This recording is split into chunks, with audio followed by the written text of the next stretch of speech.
McEwen, Hillcrest. Hi, everybody. Back there. It's called a tropical cyclone, and it's accompanied by severe weather and thunderstorms. There's really three types of cyclones, and if you look at a map on the coastline when they'll say projected paths of a hurricane, they'll say the hurricane warning cone is this is too, that these categories, it's 96 to 1 age, the condition and so forth. Total destruction of mobile homes.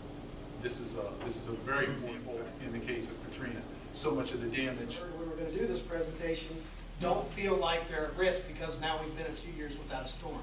In 2005, every chair was filled because we'd already been through 9 years. It looked like you have enough coverage to rebuild the house if it blew down. What are your deductibles?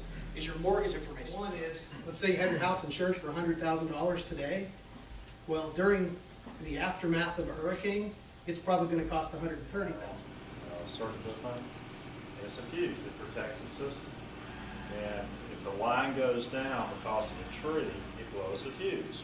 This is what it looks like all the time, unless it fails.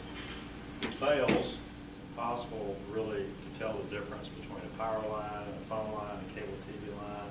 So just stay away from it. Yeah, look, the dig system restored, the bulk power system. We know what's going on in the county. So that's basically Really, we need to start with shelters, though. There are two types of shelters, a primary shelter and a secondary shelter, or after the storm shelters. They're typically not hardened. They're typically church shelters.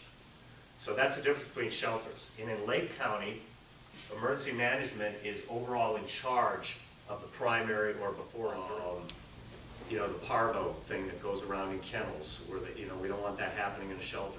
You have to have the little carrying cases, storm or the damage. But that doesn't mean you do not have a kit. 60% don't even have a plan. And a plan is, what am I going to do? Are you going to eat? Do you need food? Do you need cleanup kits? Whatever the situation.